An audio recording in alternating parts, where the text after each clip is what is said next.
கிறிஸ்துவுக்குள் பிரியமான தேவ ஜனமே, உங்கள் யாவரையும் ஜெகோவா மெக்காடிசம் என்ற நாமம் கொண்ட இயேசு கிறிஸ்துவின் இனிய நாமத்தில் நான் வாழ்த்தி வரவேற்கிறேன். ஜெகோவா மெக்காடிசம் என்றால் பரிசுத்தமாக்கும் தேவன். நம் தேவன் நம்மை பரிசுத்தமாக்குகிறவர், நம்மை உயிர்ப்பிக்கிறவர், அவர் நம்மை உயர்த்துகிறவர். இப்பொழுதும் நாம் லெந்து காலங்களில் இருக்கிறோம். லெந்து என்ற வார்த்தை லத்தீன் மொழியிலிருந்து வந்தது. அதாவது லெந்து என்றால் வசந்த காலம், துளிர்விடும் காலம். நம் ஆவிக்குரிய வாழ்க்கை துளிர்விடும் காலமாக இருக்க வேண்டும். ஆம், நாம் தேவனோடு ஒப்புரவாகும் காலம்தான் இந்த காலங்களாக இருக்கின்றது.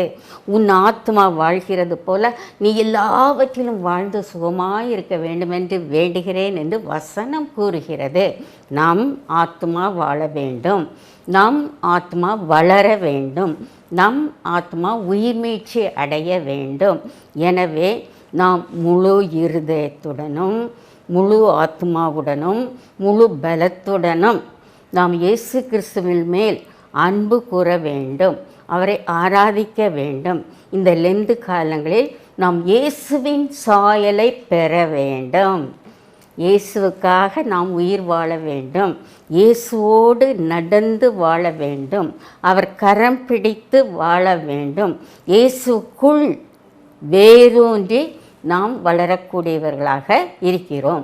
இந்த லெந்து காலங்களில் ஆவியானவர் நமக்கு என்ன ஆலோசனை கூறுகிறார்?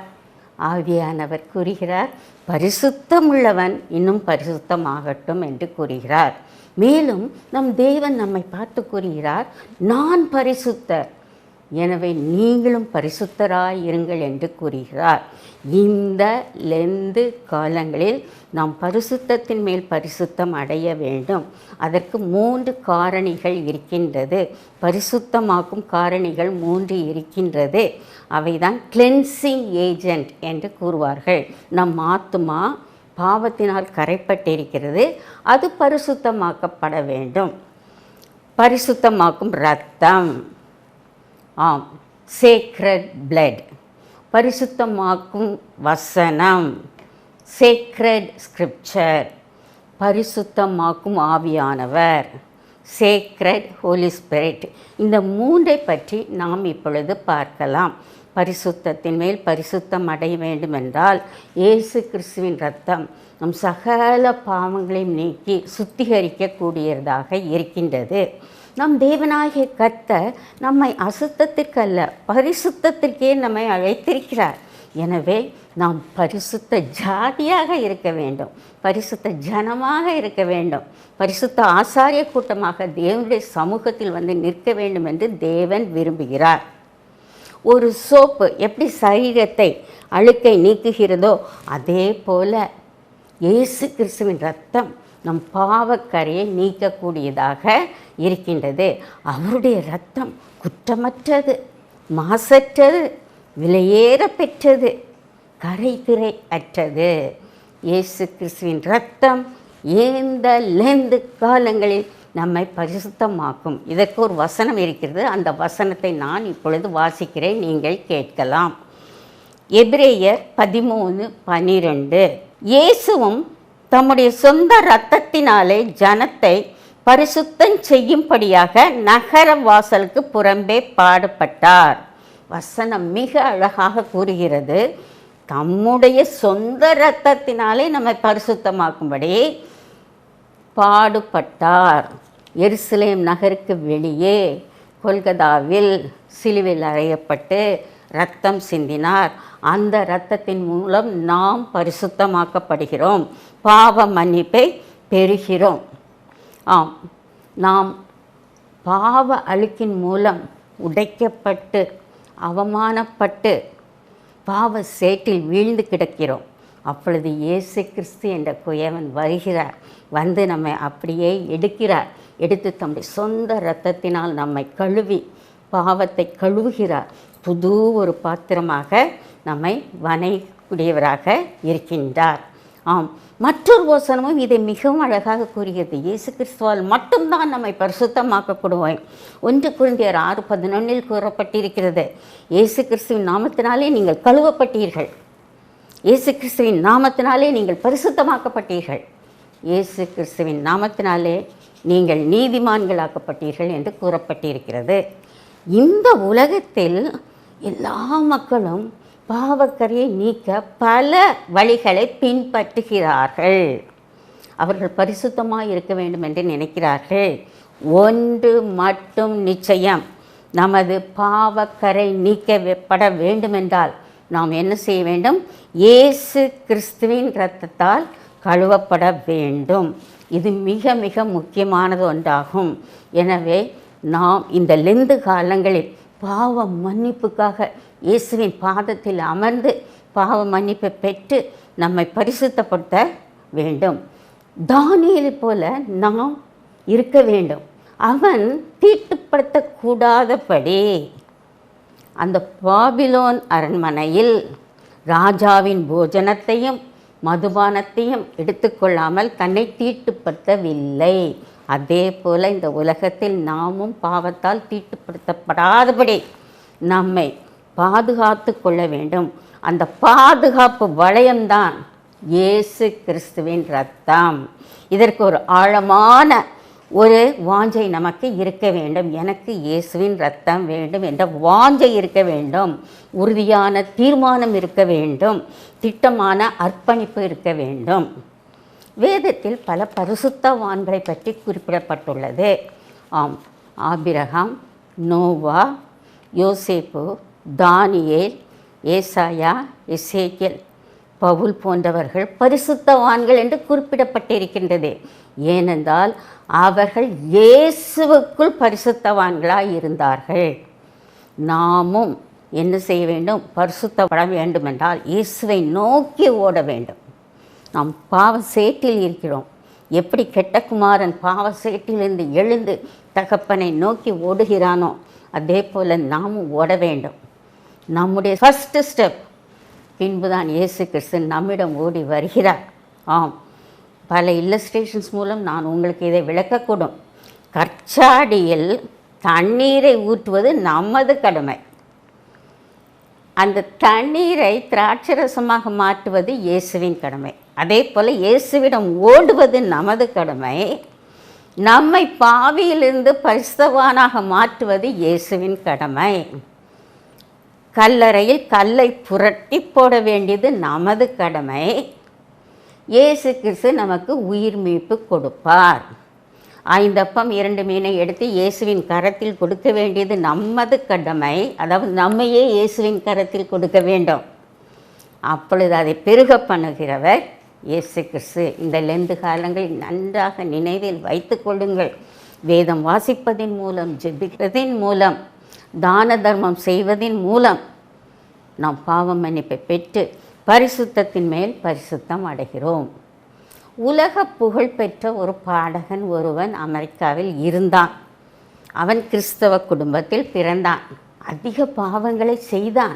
ட்ரக் அடிக்ட், நர்காட்டிக் என்ற ஒரு பயங்கரமான ஒரு ட்ரக்கை எடுத்துக்கொள்ளுவான். அதுவும் இல்லாமல் கண்ணின் இச்சைக்கு அடிமையானான். விபச்சாரம், வேசித்தனம் செய்தான்.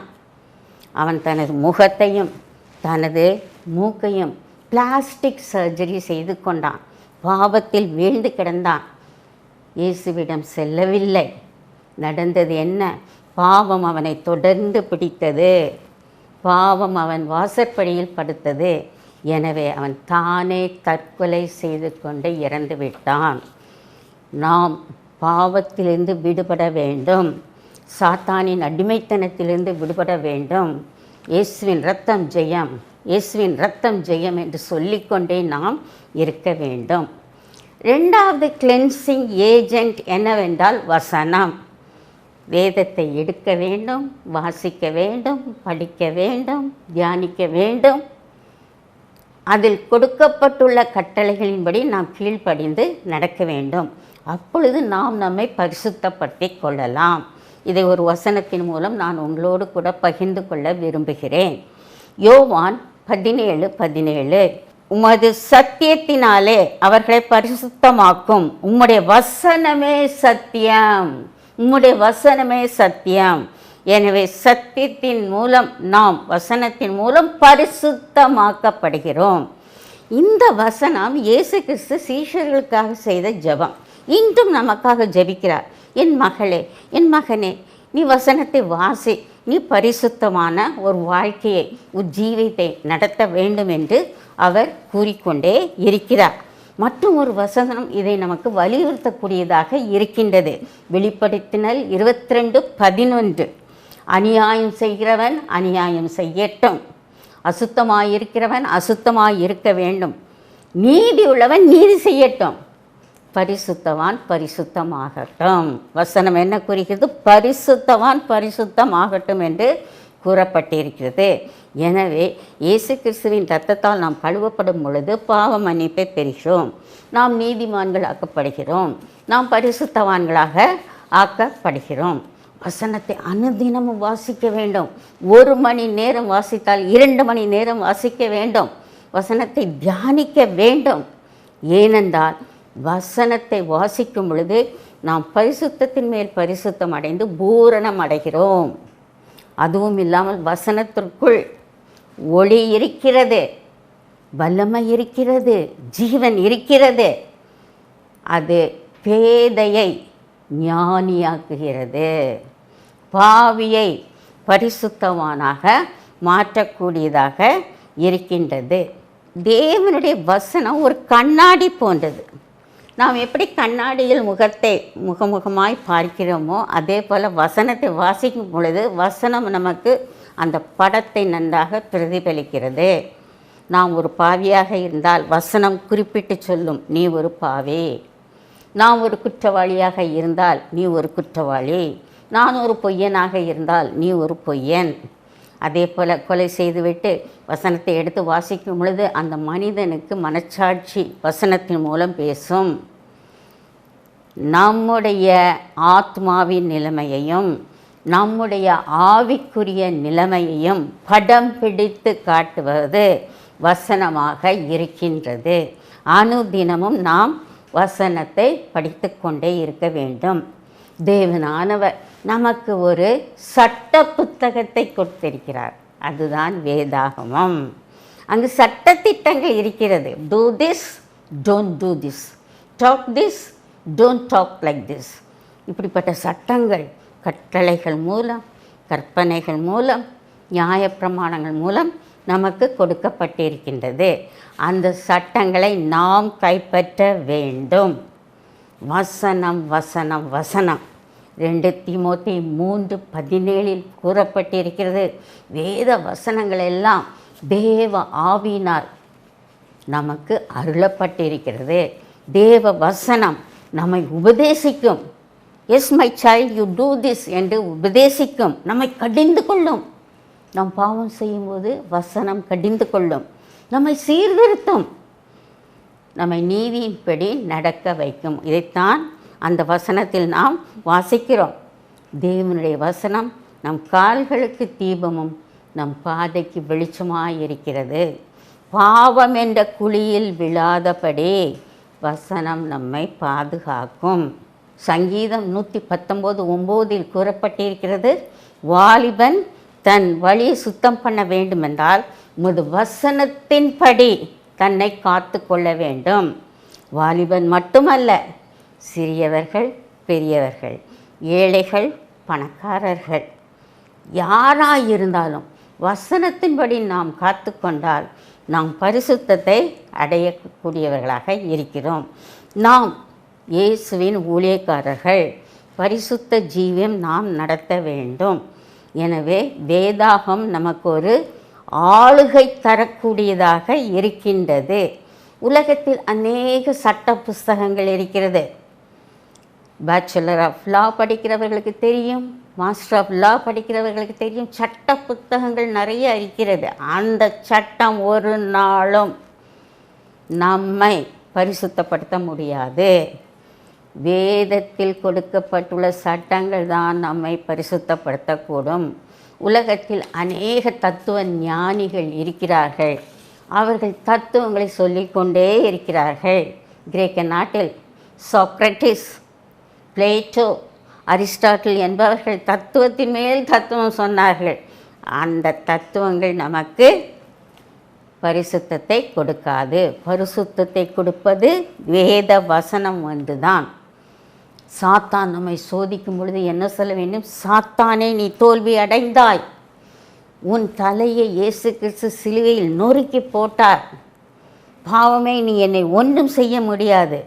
நான் கிறிஸ்துவுக்குள் ஜெயம் எடுக்கிறதாக இருக்கிறேன் என்று சொல்ல வேண்டும். வசனத்தின் மூலம் நாம் நம்மை பரிசுத்தப்படுத்த கொள்ள வேண்டும். நாம் வசனத்தை வாசிக்கும் பொழுது நாம் மனம் திரும்பி அழுது அழுது வாசிக்கும் பொழுது நாம் பரிசுத்த நிலையை அடைகிறோம். ஒரு பாரம்பரிய கதை இருக்கிறது. தேவனானவர் பரலோகத்திலிருந்து ஒரு தூதனை பூலோகத்திற்கு அனுப்பி, பூலோகத்தில் உள்ள விலையேற பெற்ற த மோஸ்ட் ப்ரெஷியஸ் திங் எடுத்துக்கொண்டு வா என்று கூறினார். அவன் வட துருவத்திற்கும் தென் துருவத்திற்கும் அலைந்து அலைந்து பார்த்தான்.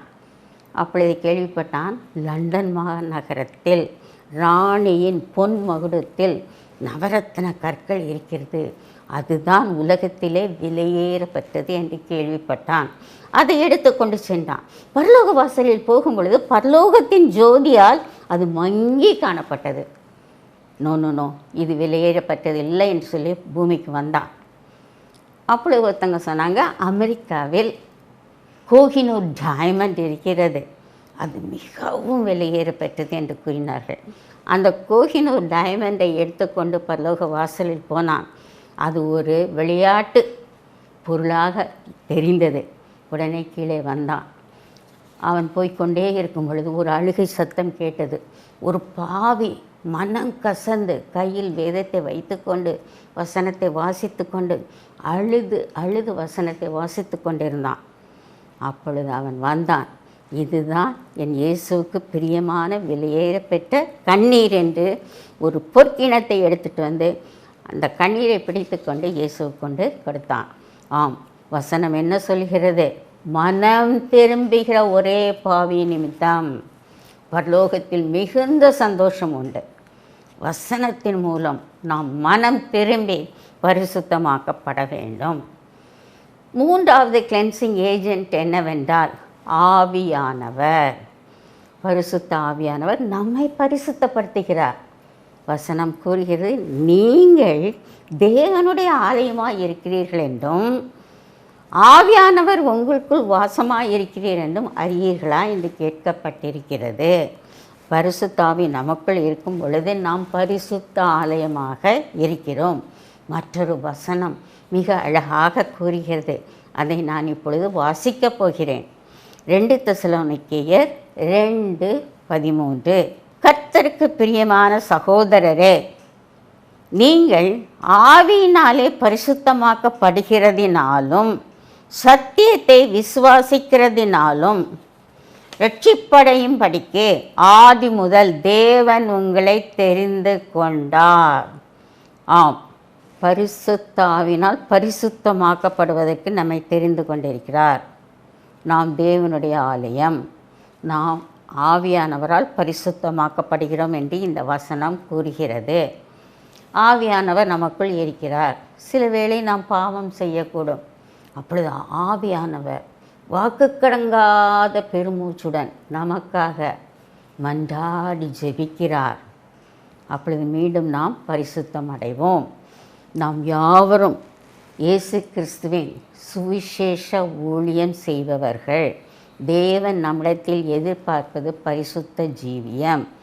எனவே ஊழியம் செய்யும் முன் முழங்கால் படியிட்டு, ஆண்டவரே, என்னை உம்முடைய ஆவியினால் நிரப்பும், எனக்கு ஆவியின் அபிஷேகம் வேணும், எனக்கு அக்கினியின் அபிஷேகம் வேண்டும் என்று கெஞ்சி கேட்டு ஆவியினால் நிரப்பப்படும் பொழுது நமக்குள் பரிசுத்தம் கிடைக்கிறது, வல்லமை கிடைக்கக்கூடியதாக இருக்கின்றது. கர்த்தர் அழைத்தவர்கள் பரிசுத்தவான்கள். கர்த்தர் ஆபிரகாமை அழைத்தார். எதற்கு? பரிசுத்த சந்ததி உருவாவதற்கு. கர்த்தர் மோசேயை அழைத்தார். எதற்காக? பரிசுத்த ஜனத்தை வழி நடத்துவதற்கு. கர்த்தர் பவுலை அழைத்தார். எதற்காக? பரிசுத்த சபை உருவாகுவதற்கு. கர்த்தர் 12 சீஷர்களை அழைத்தார். ஏனென்றால் பெந்தேகோஸ்தே நாளில் அவர்கள் பரிசுத்த ஆவியினால் நிரப்பப்பட்டு அதன் மூலம் அவருக்கு சாட்சியாக இருந்தார்கள். எனவே இயேசுவின் பிள்ளைகளாகிய நாம் பேலியாளுடன் சம்பந்தம் இல்லை. நாம் பரிசுத்தத்தை நேசிக்க வேண்டும், அசுத்தத்தை வெறுக்க வேண்டும், தீங்கை வெறுக்க வேண்டும், தீமையை வெறுக்க வேண்டும், பாவத்தை வெறுக்க வேண்டும். வசனம் கூறுகிறது, கிறிஸ்துவுக்கும் பேலியாளுக்கும் சம்பந்தம் இல்லை. எனவே நாம் கிறிஸ்தவர்கள், பேலியாளுக்கும் நமக்கும் சம்பந்தம் இருக்கக்கூடாது. இருளுக்கும் ஒளிக்கும் ஐக்கியமில்லை. நாம் ஒளியின் பிள்ளைகள். இருள் சாத்தான், சாத்தானுக்கும் நமக்கும் ஐக்கியம் இருக்கக்கூடாது. நாம் இயேசு கிறிஸ்துவிற்கு முன் வந்து நிற்கும் பொழுது நம்முடைய சரீரத்தை ஜீவ பலியாக கொடுக்க வேண்டும். அப்பொழுது பரிசுத்த ஆவியானவர் நமக்குள் கிரியை செய்கிறார். ஒன்று நீங்கள் வாசித்தீர்களா? வேதத்தில் தேவனும் அவரோடு சம்பந்தப்பட்ட ஒன்றென்றும் பரிசுத்தமானது என்று குறிப்பிடப்பட்டிருக்கிறது. தேவனுடைய நாமம் பரிசுத்தம் உள்ளது என்று குறிப்பிடப்பட்டிருக்கின்றது. ஆம், அவர் பரிசுத்தத்தில் மகத்துவம் உள்ளவரும் துதிகளில் பயப்படத்தக்கவரும் அற்புதங்களை செய்கிறோம் தேவன் என்று குறிப்பிடப்பட்டுள்ளது. அவர் நாமம் பரிசுத்தம் உள்ளது. அவர் தங்கும் இடம் பரிசுத்தம் உள்ளது. ஆசாரிப்பு கூடாரத்தில் மகா பரிசுத்த ஸ்தலத்தில் தேவன் தங்கினார். எனவே ஆசாரிப்பு கூடம் பரிசுத்த ஆசாரிப்பு கூடம் எனப்பட்டது. எருசலேமில் உள்ள அந்த ஆலயம் பரிசுத்த ஆலயம் என்று அழைக்கப்படுகிறது. அங்குள்ள மகா பரிசுத்த ஸ்தலத்தில் இயேசு கிறிஸ்து வாசம் பண்ணுகிறார். நம் சபையில் வாசம் பண்ணுகிறார். பரிசுத்த சபை நம் சரீரத்தில் வாசம் பண்ணுகிறார். பரிசுத்த சரீரமாக இருக்கின்றது. அதே போல் அவர் சம்பந்தப்பட்ட கட்டளை பரிசுத்த கட்டளை, கற்பனை பரிசுத்த கற்பனை, உடன்படிக்கை பரிசுத்த உடன்படிக்கை. அவர் ஓய்வு நாளை பரிசுத்தப்படுத்தினார். இப்படி சொல்லிக்கொண்டே போகலாம். இயேசு கிறிஸ்துவுக்கும் அவரோடு சம்பந்தப்பட்ட எல்லா பொருட்களுக்கும் பரிசுத்தம் பரிசுத்தம் பரிசுத்தமாக இருக்கின்றது. வழக்காடுவோம் வாருங்கள் என்று கர்த்தர் சொல்கிறார். ஏசாயா 1:18 குறிப்பிடப்பட்டுள்ளது. உங்கள் பாவம் சிவேர் என்றிருந்தாலும் அது பனியை போல வெண்மையாகும். அது இரத்தாம்பர சிவப்பாக இருந்தாலும் அதை பஞ்சை போல் ஆகும். இயேசு கிறிஸ்துவின் வருவோமா? வந்து நம் சரீரத்தை அவருக்கு ஜீவபலியாக கொடுப்போமா? ஒரு நடந்த உண்மையை கூற விரும்புகிறேன். ஒரு மிஷினரி ஒருவர் இந்தியா தேசத்துக்கு வந்தார், தமிழ்நாட்டுக்கு வந்தார். அவர் வீதிகளில் சென்று கொண்டிருக்கும் பொழுது ஒரு வாலிபன் அங்குள்ள தெய்வத்தின் முன் இவ்வாறு கூறுகிறான், நான் ஒரு பாவி, என் வாயின் மூலம் நான் ஒரு பாவத்தை செய்தேன், எனவே நான் பாவ பரிகாரம் செய்ய வேண்டும் என்று சொல்லி பாக்கெட்லேருந்து ஒரு எடுத்து நாக்கை 2ஆக துண்டித்து தூக்கி போட்டான். நம் ஆலயம் பரிசுத்த ஆலயம், நம் சரீரம் பரிசுத்த ஆலயம். நம் சரீரத்தின் மீது நமக்கு சொந்தம் கிடையாது. ஒரு பாடல் ஒன்று என்ன கூறுகிறது? நீ உனக்கு சொந்தம் அல்லவே, மீட்கப்பட்ட பாவை நீ உனக்கு சொந்தம் அல்லவே. நாம் இயேசுவுக்கு சொந்தம். நம் சரீரம் இயேசுவுக்கு சொந்தம். நம் சரீரத்துக்குள் பரிசுத்த ஆவியானவர் இருக்கின்றது. எனவே நன்றாக நினைவில் வைத்து கொள்ளுங்கள்.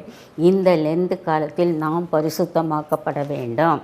இயேசுவின் இரத்தத்தால் கழுவப்பட வேண்டும். வசனத்தால் நாம் சுத்திகரிக்கப்பட வேண்டும். பரிசுத்தாவினால் நிரம்பி பரிசுத்தமாக்கப்பட வேண்டும். கர்த்ததாமே இந்த வசனங்களை ஆசீர்வதிப்பாராக. கிறிஸ்துவுக்குள் பிரியமானவர்களை, சத்திய வசனங்களை கேட்டோம். இப்பொழுது நாம் ஜெபிக்கலாமா? கண்களை மூடி ஜெபிப்போம்.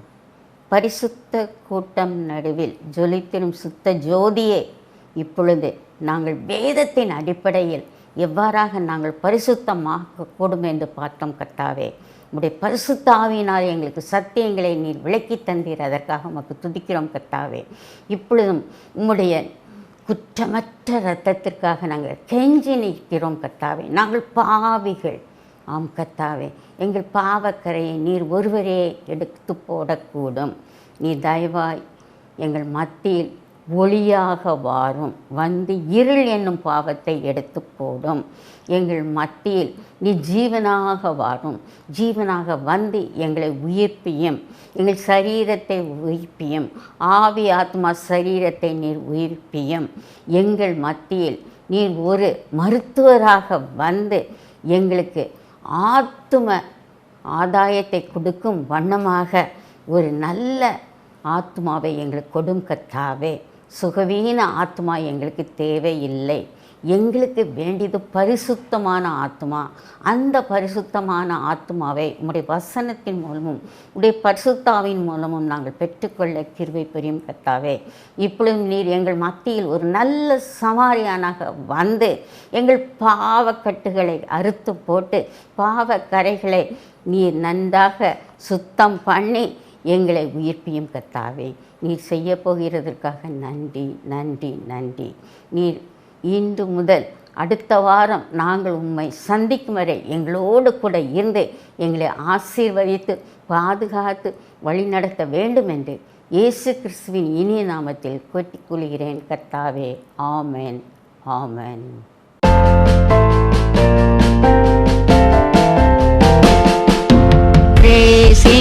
Praise Him, Jesus of blessed Redeemer.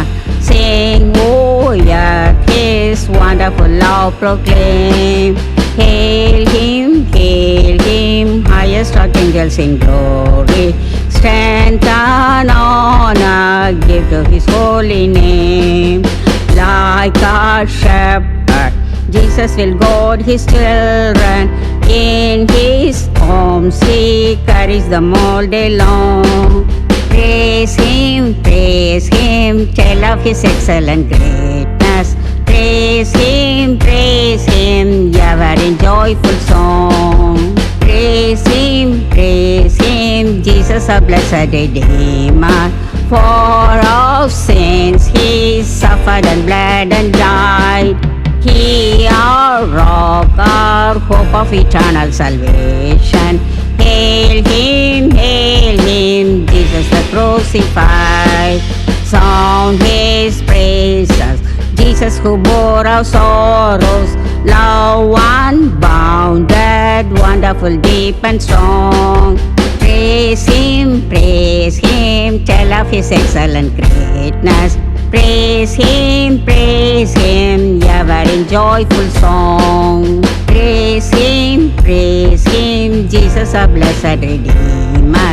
Heavenly portals, loudly Hosanna ring. Jesus Savior reigneth forever and ever. Crown Him, prophet and priest and king. Christ is coming, over the world victorious. Power and glory unto the Lord belong. Praise Him, tell of His excellent greatness. Praise Him, ever in joyful song.